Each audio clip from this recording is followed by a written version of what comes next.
Sizda bel, bo'yin, tizza, yelka va chanoqson bo'g'imlarida og'riq bormi? Ko'pchilik odamlar og'riq bo'lganda ikki xil xato qilishadi. Birinchisi, har qanday og'riq bo'lganda uni o'ylab vahimaga tushishadi. Ikkinchisi, jiddiy og'riqlar bo'lganda ham o'tib ketadi deb uzoq vaqtlar yuraverishadi. Bugun men sizga og'riqda 7 ta xavfli belgini aytaman. Agar shu belgilardan birortasi sizda bo'ladigan bo'lsa, uzoq muddat kutib yurish mumkin emas. Og'riq har doim ham xavfli emas. Ba'zi og'riqlar ortiqcha yuklama berish, noto'g'ri o'tirish, mushak qotishi yoki harakat kamligi natijasida kelib chiqadi va ma'lum vaqtdan keyin o'z-o'zidan o'tib ketadi. Lekin ba'zi og'riqlar borki, ular tananing jiddiy signali bo'lishi mumkin. Agar vaqtida davo muolajalari olib borilmasa, jiddiy oqibatlarga olib keladi. Men bilan tibbiy bilimlaringizni oshirmoqchi bo'lsangiz, kanalga obuna bo'ling, like va qo'ng'iroqcha tugmasini bosib qo'ying. Demak, boshladik. Birinchi xavfli belgi og'riq to'satdan sababsiz va juda kuchli boshlanishi. Misol uchun, kecha yaxshi yurgan odam ertasi kuni tizzasi, beli, chanoqson bo'g'imi yo boshqa sohalarida kuchli birdaniga og'riq boshlanishi. Bunda savol berish kerak. Og'riq sekin-sekin boshlandimi yo to'satdan kuchli boshlandimi? Jarohat oldimi yoki jarohatsiz holatda boshlandimi? Harakat chegaralanganmi, ya'ni yurishda ham og'riqlar kuchli bo'lyaptimi? Bularga baho berib, agar og'riq haqiqatdan to'satdan sababsiz va kuchli boshlangan bo'lsa, zudlik bilan shifokorga murojaat qilish kerak. Ikkinchi xavfli belgi bo'g'imda shish, qizarish va isitma paydo bo'lishi. Shish bu oddiy belgi emas. Bu organizmda yallig'lanish, infeksiya va suyuqlik to'planishini ko'rsatishi mumkin. Agar shish bilan birga qizarish, issiqlik va kuchli og'riq paydo bo'ladigan bo'lsa, bu yana ham jiddiyroq signal. Bu ayniqsa bitta bo'g'imda alohida paydo bo'ladigan bo'lsa, yana ham kuchliroq e'tibor berish kerak. Bunday holatda kuchli massaj, kuchli qizdirish, og'riq bo'lsa ham mashqlar qilish yoki nagruzka bilan yurish, og'riq bo'lsa ham bosib-bosib oyog'ingizni yurish umuman mumkin emas. Bu kasallikni yana ham jiddiylashtirib yuborishi mumkin. Bu holatda kerakli tekshiruvlarni o'tkazish kerak. Uchinchi xavfli belgi og'riq bilan birga isitma, titroq, umumiy holsizlik va terlash kabi belgilarning birga kelishi. Misol uchun, bo'g'im og'riydi, tana harorati ko'tariladi, titroq kabi belgilar qo'shilib kelishi mumkin. Bu holatda faqat bo'g'imdagi artroz yoki radikulit haqida o'ylash xato hisoblanadi. Ba'zi infeksion va yallig'lanish kasalliklari borki, ular bitta bo'g'imning o'zida emas, butun organizmda o'zgarish keltirib chiqarib, signal beradi. Agar sizda bo'yin og'rig'i bo'lib, og'riq bilan bir qatorda isitma, bosh og'rig'i, umumiy holsizlik kabi belgilar ham bo'layotgan bo'lsa, faqatgina bunda bo'yin osteoxondrozi yo grijasi haqida o'ylamasdan, bosh miyadagi infeksion kasalliklar haqida ham o'ylash kerak. To'rtinchi xavfli belgi og'riq bilan birga qo'l-oyoqlarda kuchsizlanish, sezgi pasayishi va uvishish kabi belgilarning birga kelishi. Misol uchun, belda og'riq bo'lyapti va oyog'imizda uvishish, sezgi pasayishi bo'lyapti, barmoqlar osilib qolgan, barmoq uchlarini ko'tarish qiyin bo'layotgan bo'lsa, yoki bo'ynimizda og'riq bor va qo'limizda barmoqlarning harakatlanishi qiyin, uvishish bor, chumoli o'rmalagandek, igna sanchgandek holatlarning birga bo'lishi.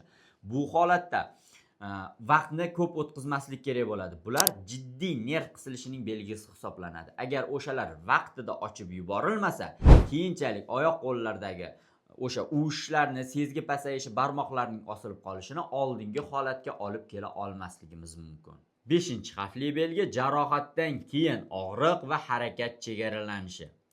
Ko'pchilik bu holatga e'tibor bermaydi. Travma, ya'ni jarohat oladi, qisman og'riq bo'ladi, lekin juda kuchli og'riq bo'lmaydi. Yurib ketaveradi.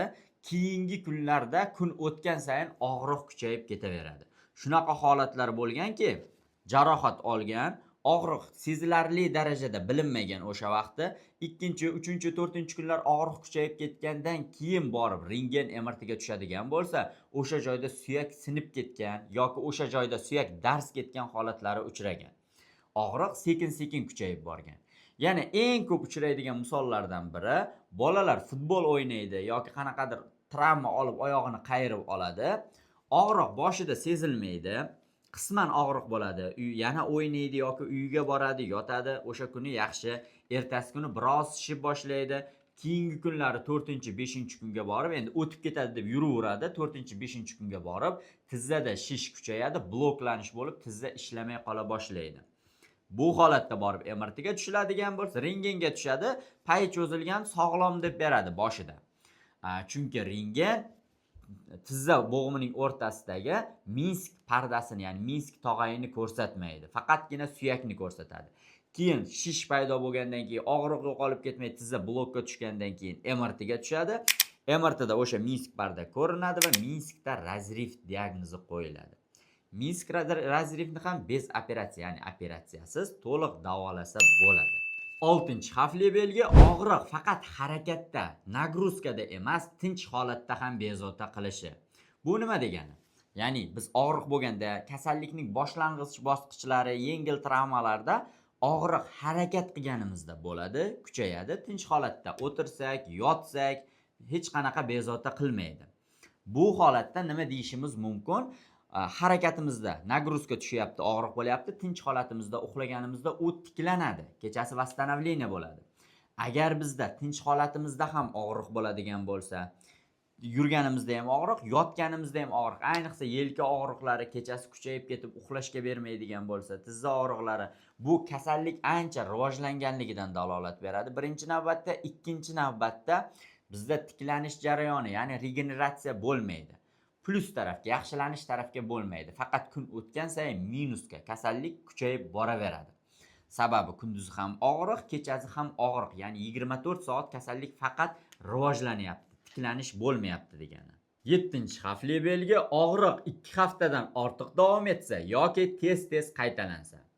Bu holatda og'riq bo'ladi, og'riq qoldiruvchi dorilar ichiladi, o'sha payt yengil lecheniya, ya'ni muolaja o'tkaziladi, og'riq o'tib ketadi. Lekin hech qancha vaqt o'tmasdan yana o'sha og'riq qaytib kelsa, yana yengil lecheniyadan o'tib ketib, yana qisqa muddatda yana og'riq qaytib kelaveradigan bo'lsa, yoki o'sha og'riq 2 haftadan ko'p davom etadigan bo'lsa, kamaymagan holatda, bu holatda vrachga, ya'ni shifokorga murojaat qilish kerak va kerakli tekshiruvlarni o'tkazish kerak bo'ladi.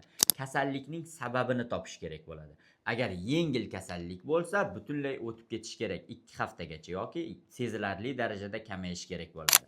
Agar sizda yuqorida sanab o'tgan 7 ta og'riqlardan birortasi kuzatiladigan bo'lsa, hech qachon o'z boshimchalik bilan tekshiruvlarsiz og'riq bo'lsa ham mashqlar bajarishni davom ettirmang. Yuqori yuklamali nagruzkalar bermang, uzoq masofalarga yurmang. Issiq kompresslar, qattiq massajlar qilishni to'xtating. Bu og'riqni va kasalligingizni kuchaytirib yuborishi mumkin. Bu holatda kasallikning sababini topib, keyin davo muolajalari qilish kerak. Sizda qaysi sohangizda og'riq bo'layotgani, qancha vaqtdan beri, qaysi holatda og'riq bo'layotganligini kommentariyada yozib qoldiring. Agar siz bizning klinikamizda davo muolajalari olib ketgan bo'lsangiz, o'zingizda qanday o'zgarishlar bo'lganligi, qaysi kasallik bilan kelganingizni kommentariyada yozib qoldirishingiz mumkin. O'zingizni ehtiyot qiling, sog'lig'ingiz o'z qo'lingizda.